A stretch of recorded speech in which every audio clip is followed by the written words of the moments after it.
Tengan muy buenas tardes, compañeros y catedráticos presentes. En esta hora, para efecto de registro, mi nombre es Evelyn Noemí Martínez Alvarenga y yo les voy a estar hablando acerca del contrato del mandato según el Código Civil de El Salvador.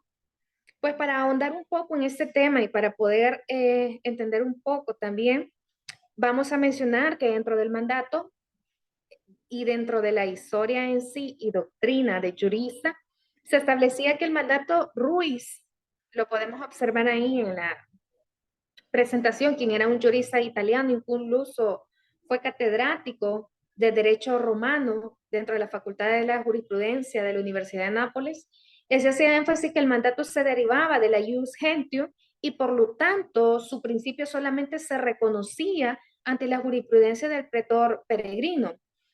Gallo posteriormente, si bien es cierto, apoyaba ese pensamiento, pero él decía que ese solamente se podía ejecutar post-mortem. Antes, ese no podía ser ejecutado porque no era válido ante el derecho clásico. Pues viene y luego surge Eugenio Petit con su pensamiento jurista y este establecía dentro de la página 412 del libro del Tratado Elemental del Derecho Romano, que incluso yo tengo ese libro descargado y me tomé la molestia de leerlo, y efectivamente sí hacía énfasis que el mandato, si bien es cierto que era un contrato y su formación se perfeccionaba en el acuerdo de las partes, también tenía que ver mucho el consentimiento de estas. Eh, También mencionaba un poco de que cuando se hablaba del contrato no necesariamente debía ser escrito, sino que este podía ser de manera verbal. Yo podía acordar con una persona de que ella me iba a administrar X negocio o que me iba a gestionar cualquier cuestión que yo le estuviera mandando, pero no era necesario hacerlo por escrito, ¿verdad? Bastaba con que se sobreentendiera entre las partes y que hubiese un mutuo consentimiento.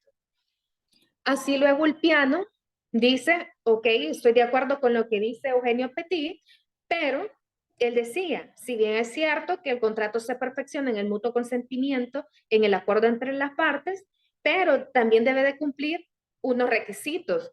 Primero, que debe de ser gratuito. Ese no podía generar ningún beneficio económico al mandatario, porque entonces no íbamos a estar hablando de un mandato en sí, sino que íbamos a estar hablando de un contrato de servicio profesional, como bien le conocemos. En ese entonces se le conocía como un contrato de arrendamiento de servicios. Luego decía, debe de tener un objeto lícito, o sea, que este no vaya en contra de las leyes y sea veramente aceptable dentro de la legislación para su debida ejecución de lo que se le estaba mandando. Luego decía, también debe de ser preciso, yo debo de especificar tácitamente qué es lo que esta persona va a ejecutar para que no haya malos entendidos y que éste vaya a rebasar los límites del mandato que yo le estoy estableciendo. Entonces yo debía de especificar exactamente si era cuestión de dinero, si era dentro de la administración, pero qué en específico iba a realizar y hasta dónde tenía sus límites. Asimismo, seguimos con el concepto etimológico. Ahí podemos ver algunos elementos de lo que dice Gordillo, también según Ventura, y lo vamos a establecer de la siguiente manera. Su concepto etimológico, pues básicamente se basaba que ya existía un contrato del mandato como tal, aunque eran distintos en las diferentes épocas, por decirlo de esta manera, en las diferentes etapas, pero que la definición del mandato se admitía en el derecho romano y se veía, según Gordillo, que el mandato se reconocía que era consensual, en virtud de la cual una persona denominada el mandante encomendaba a otra persona llamada mandatario a procurar o a administrar de una forma gratuita los actos jurídicos eh, que él estaba facultando. Asimismo, dentro de la actualidad, el mandato, según la ley, viene a ser un contrato en que las personas confían la gestión de uno o más negocios a otra persona y esta por tal debe de hacerse cargo por su propia cuenta y bajo su riesgo, según el artículo 1875 del Código Civil, que básicamente lo que hace es establecer que el mandato es un contrato preparatorio que tiene por objeto básicamente habilitar a una persona llamada mandataria o mandataria para que celebre uno o más actos jurídicos que a este se le faculten por medio de un poder, ya sea poder especial, poder específico, poder administrativo, y ya lo voy a explicar porque hay que tener en cuenta que dentro del mandato estamos hablando de los sujetos mandante y mandatario. Mandante es aquel que otorga las facultades o quien manda a hacer algo, y el mandatario es aquel que ejecuta lo que se le ha facultado en nombre y representación del mandante. Entonces, Gordillo y Ventura compaginaban dentro del mandato que este debía de ser gratuito por mutuo acuerdo y que debería de existir un interés pecuniario del mandante en la elección del mandato. Asimismo, si nosotros hablamos del concepto etimológico, dentro de la actualidad, podemos ver entonces nosotros de que el contrato en sí consistía básicamente en que nosotros pudiéramos cumplir con los requisitos de validez que la misma ley nos establece de la siguiente manera, que dentro del presente tema nosotros lo que vamos a estar viendo según el artículo 1316 del Código Civil, que incluso se nos fue impartido en la clase, es que una persona se obligue a otra por un acto o una declaración de voluntad, pero que cumpla sobre todo con la capacidad, perdón que apreté aquí algo, básicamente que cumpla con lo que es la capacidad. ¿Cuál es la capacidad? Que eso debe de ser mayor de 18 años, no puede ser menor. Yo no puedo mandar a una persona menor de edad a que ejecute un acto o que me administre un negocio. Por eso es que la ley en el artículo 1316 nos establece que debe de ser capaz. Lo otro es que éste deba consentir de su propio, eh, de su propia voluntad, ¿verdad? Que no dependa o que no adolezca de vicio la, la decisión que éste vaya a tomar dentro de un acto, ¿verdad? Yo tengo que estar meramente facultada mentalmente y no ser incapaz con alguna demencia, con alguna enfermedad mental, algo que a mí me limite de poder tomar decisiones o que pueda ser influenciada por otra persona, ya que yo voy a responder hacia las decisiones que yo tome, porque para eso se me faculta y para eso debo de cumplir dichos requisitos. También debe de recaer sobre un objeto lícito, que este objeto sea legalmente aprobado, ¿verdad? No vamos a hacer de que alguien me administre un negocio, un ejemplo de marihuana, que alguien me administre un negocio donde yo voy a estar lavando dinero, donde vaya a estar haciendo cuestiones ilícitas. O sea, se volvería hasta un cierto punto absurdo, porque la ley no lo admite así. Por eso es que debemos de cumplir estos requisitos dentro del mandato y debemos de saberlos claramente para nosotros no caer en un vicio o caer ante un error o una falta muy grave que nos afecte también como mandatarios.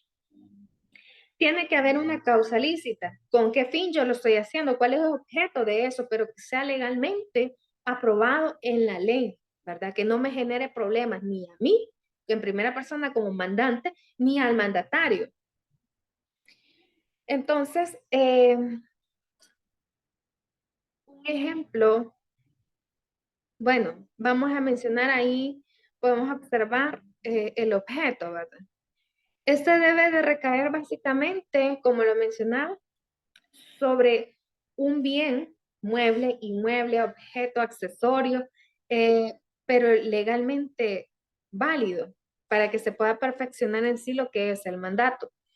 Un ejemplo práctico del mandato es que una persona que viaja a Estados Unidos y tiene una casa, acá un ejemplo mexicano, pues viene y dice, bueno, ya tengo 3 años de no ir a El Salvador, voy a mandar o voy a delegar a alguien para que me administre esa casa, que me pueda arrendar esta casa, que pueda firmar el nombre y representación mía, que pueda ir a chequear la casa, que pueda depositarme el dinero, que pueda ir a ver las gestiones de los recibos, que pueda. Entonces esta persona va al consulado, solicita un poder, puede ser un poder especial, si fuera gestiones como de banco, etcétera, amplio, podría ser un poder administrativo. Hay diferentes tipos de poderes, es por eso que hay que ser muy cuidadosos con lo que nosotros vamos a establecer dentro de ellos para poder determinar cuál es el que conviene en eso. Pero en este caso, un ejemplo que fuera un poder eh, específico, ¿verdad? Que a esa persona se le está delegando para que pueda ir a firmar el contrato de arrendamiento, verificar la casa y poder recibir ese dinero. Pues yo envío ese poder debidamente apostillado a Salvador, a mi primo, él acá lo agarra, va a la Dirección de Migración y Extranjería, lo va a autenticar esa firma y ya surge efectos acá en El Salvador. Ya con ese poder, si bien es cierto que se vuelve poder dante y apoderado, pero es un mandato, ¿verdad? Yo estuve buscando contrato de mandato y en sí como contrato de mandato no le conocemos, pero sí están los poderes donde yo mando o faculto a alguien para que pueda administrar o gestionar cualquier tipo de casos o diligencias en nombre y representación mía. Eh, asimismo pasamos, asimismo pasamos con lo que son los elementos esenciales de esto. Los elementos esenciales del mandato es el mandante, el mandatario y el negocio o el objeto de encargo y el consentimiento. El mandante, ya dijimos, aquella persona que faculta, que manda a ejercer algo. El mandatario es aquella persona que ejecuta, que yo ejecuto algo en nombre de representación de X, ¿verdad? Del mandante. El negocio, el objeto encargado es qué es lo que yo voy a administrar, cuál es el objeto que a mí se me está dando en mis manos para que yo lo administre de una forma correcta, legalmente, ¿verdad? Sin cumplir vicios. El consentimiento es que yo debo de estar consciente y yo lo admito, por lo tanto, el mutuo acuerdo que se ejerce, el consentimiento, yo lo debo de respetar lo que a mí se me está dando, sin violar ninguno de los límites de lo que a mí ya se me estableció ahí. El mandatario obra por cuenta y por riesgo del mandante, eso hay que tenerlo muy claro. No es más que una imagen, por lo tanto el órgano de la voluntad del mandante debe de ser procurar que se cumpla fielmente el encargo que se nos ha establecido, que se nos ha facultado. Y este no debe de excederse tampoco de los límites que a mí se me están encargando, según el artículo 1914. Incluso la persona del mandatario en este caso, lo que debe de hacer es un simple intermediario, ¿verdad? Nosotros bajo el contrato del mandato nos volvemos a un simple intermediario y debemos de cumplir lo que a mí se me faculta sin hacer abuso de esos límites que a mí se me han establecido.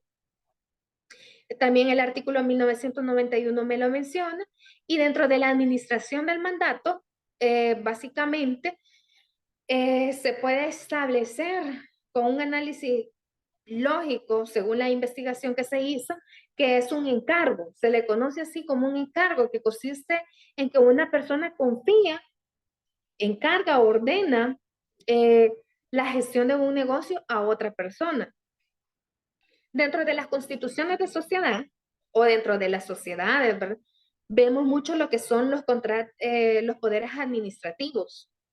El poder administrativo donde se le delega a una persona hacer diferentes gestiones en diferentes instituciones gubernamentales o instituciones privadas o de la índole que sea, incluso para ir a solicitar información a Hacienda, etcétera. Pero normalmente se ve que lo que se otorga son poderes administrativos. Entonces es bien importante ir viendo todas esas figuras y que el mandante hace encargo y el mandatario lo que hace es aceptarlo. ¿Cuándo lo acepta el mandatario? Pues se va a sobreentender que cuando se emite el poder, y yo se lo hago llegar a la otra persona, es porque yo ya conversé con ella y llegué a un acuerdo, hubo un mutuo consentimiento, lo elaboro, se lo envío, o incluso estando acá en El Salvador, si yo estuviera enfermo, yo no quiero hacer esas gestiones, yo faculto a alguien de confianza por un mutuo consentimiento, etcétera, pero eh, cuando esta persona no, no repudia, ¿verdad? Ese mandato que yo le estoy dando, no renuncie hacia eso que le estoy delegando, pues yo sobreentiendo que ella aceptó ese mandato, ¿verdad? Y por lo tanto debe de cumplir de una forma veraz y fielmente todo lo que se le está estableciendo. Ahí el poder especial o el general, independientemente cuál sea administrativo, este debe de ser elaborado en una escritura pública.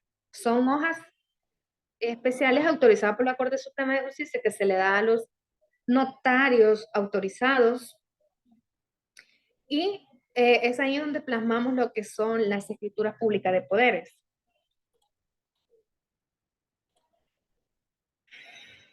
Luego, así pasamos a lo que es, disculpen que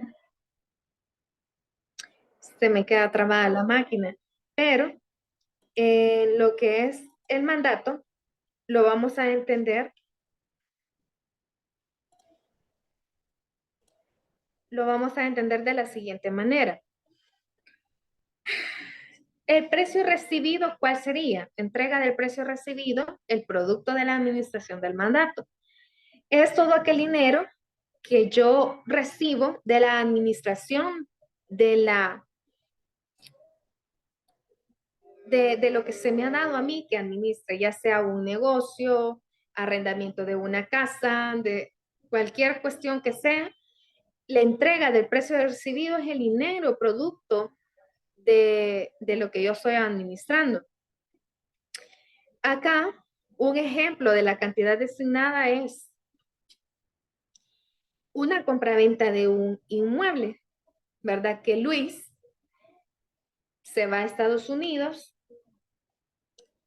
y ha dejado una propiedad acá en El Salvador, como lo estaba mencionando anteriormente, y lo que me envía es un poder donde se me faculta a mí para vender el inmueble. Pero cuando se me faculta para vender el inmueble, yo no puedo comprar ese inmueble si no viene estipulado dentro del poder, ¿verdad? Porque estaría cayendo en una falta. Por eso es que dice que este debe de cumplir con los requisitos que la misma ley me establece. Y nadie puede alegar ignorancia de eso. Es por eso que el mandatario, una vez admite ejecutar lo que se le está dando dentro del poder, va a responder las consecuencias que de ella surjan. Por eso es que debo de ser capaz, ¿verdad? Para yo poderme hacer responsable también de mis actos. Y si a mí me dice que lo voy a vender por la cantidad de 12,000, yo debo de respetar eso. Si da un margen por la cantidad que yo crea conveniente, el dinero, si me dice que lo tengo que depositar en una cuenta, yo debo de cumplir y debo de enviar ese dinero al banco. Eh,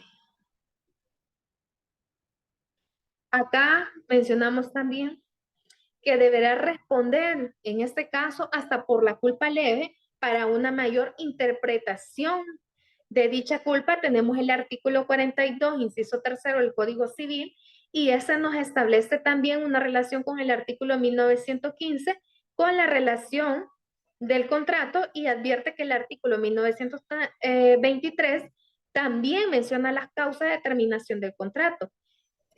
Así que es bien importante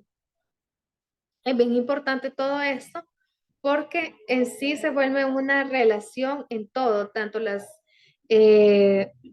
elementos, las, los requisitos de validez, etcétera. Luego tenemos lo que es la obligación del mandato.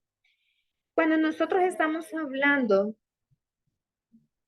de la obligación del mandante, Pues acá vamos a mencionar primero que debe de proveer al mandatario de lo necesario para la ejecución del mandato. Si dentro del mandato que yo voy a realizar voy a generar algunos costos extra para que sea admitido, en este caso, si me lo envían de Estados Unidos, yo tengo que pagar la auténtica que me cuesta $5 y pues él me tiene que proveer de lo necesario para que acá se pueda ejecutar, pueda tener validez y yo pueda realizar lo que se me faculta. También reembolsar los gastos razonables usados para la ejecución del mandato.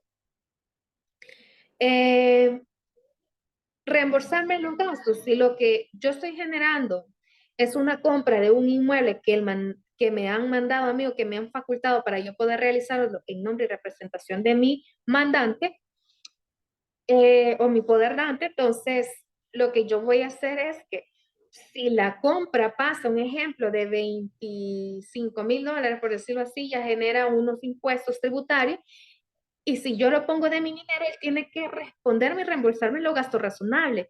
O si de repente para la inscripción de ese inmueble me sale un derecho de registro de $13, debe de pagarme esos $13, ¿verdad? Reembolsarme el dinero que yo gaste a causa de la ejecución del mandato que él me ha dado. También pagar la remuneración estipulada usual. Estarme brindando de las remuneraciones para que yo pueda seguir ejecutando ese acto, ¿verdad? Porque también son gastos, es tiempo lo que yo estoy invirtiendo y pues en sí, si no es un pago como se debe, pero por lo menos una remuneración, pues que ya es un valor muy simbólico para poder seguir ejecutándolo. Pagarle con anticipación eh, el dinero de los intereses legales. Lo que esto vaya generando, pues él tiene que estarlo dando y minimizar así las pérdidas en que haya incurrido sin culpa. Si el mandante me manda a gestionar un acto jurídico en las cuales él estaba sabedor que podían haber pérdidas y me afecta a mí, él debe de indemnizarme por esa pérdida que yo tuve, pagarme las pérdidas en que yo incurrí a causa de poder ejecutar el mandato que él me estaba otorgando. El mandatario va a responder de la inejecución del resto de conformidad al artículo 1927 del Código Civil, en donde menciona que el mandatario, aunque renuncia al contrato del mandato, no renuncia de las obligaciones adquiridas en sus facultades dadas, ¿verdad? Al no ser que este sea por imposibilidad de administrar o por enfermedad o por causa, pero que se pueda llevar bajo un proceso judicial en donde podamos determinar y que el juez nos lo diga así para nosotros podernos quitar todo tipo de responsabilidad. Caso en contrario, tenemos que responder hacia lo que nosotros hemos contratado. Luego pasamos a la terminación del mandato. Dentro de la terminación del mandato, vamos a tener la siguiente causa. Uno, por el desempeño de negocio para que fue constituido. Dos, por la expiración del término o por el evento de la condición prefijada en la terminación del mandato. Si bien es cierto, el mandato no tiene fecha de vencimiento, o sea, el poder administrativo, poder especial, poder específico, no tiene fecha de vencimiento.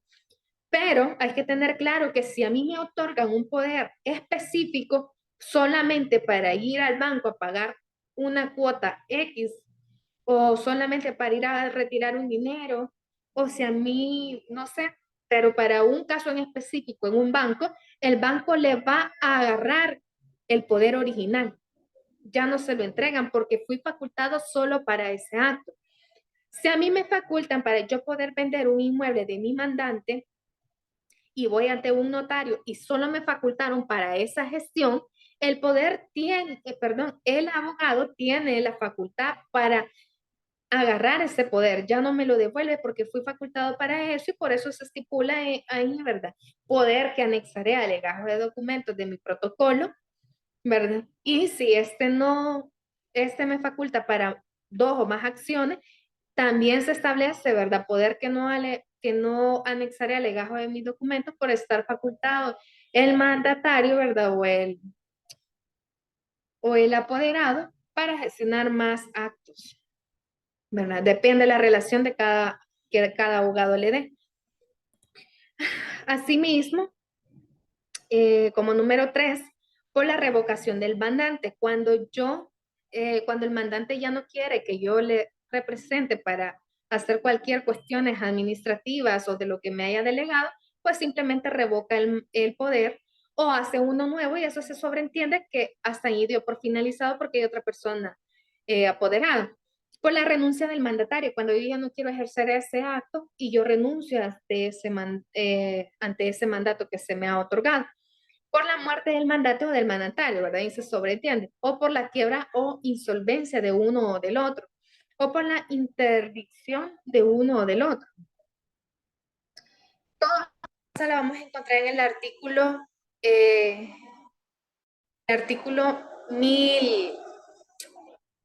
1931. Asimismo, me van a disculpar. Asimismo, tenemos entonces que el mandante puede establecer todo esto de manera expresa o de manera tácita. Tácita, pues básicamente es el encargo del mismo negocio, pero a distintas personas. Y si el primer mandante es general y el segundo es especial, pues subsiste el primer mandato, ¿verdad? Eso es algo que nos establece la misma ley y todo esto lo vamos a relacionar con el artículo 1930 civil que incluso nosotros lo estuvimos estudiando eh, dentro de las clases, ¿verdad? Así que como último punto, tenemos anexos. En este caso puse un poder general administrativo para que veamos la redacción que tiene y que básicamente el mandato yo lo relacioné así con poderes, ¿verdad? Porque siento que es un poco más fácil de entender. No he mencionado poderes judiciales porque esos pues, pueden ser en hojas simples, pues son facultados más que todo para los abogados, para hacer diligencia, pero me interesaba desarrollar mi tema de mandato, pero en lo que pude comprender, se me hizo más fácil poner lo que son poder administrativo para poder ver cómo está el apoderado, que sería el mandante, y, perdón, el poderdante, que sería el mandante, y el apoderado, que sería el mandatario. Y también se puede establecer las cláusulas que acá comienza a mencionar, que serían todas las facultades que se nos está otorgando, todo lo que se nos está mandando a hacer. Y también tenemos otro ejemplo que sería el anexo 2 de un poder especial, que podemos ver cómo es que se nos manda a nosotros para poder hacer todas estas gestiones de este inmueble, cómo es su redacción, ¿verdad? Dejando los espacios en blanco solamente para que tengamos una idea de este mandante.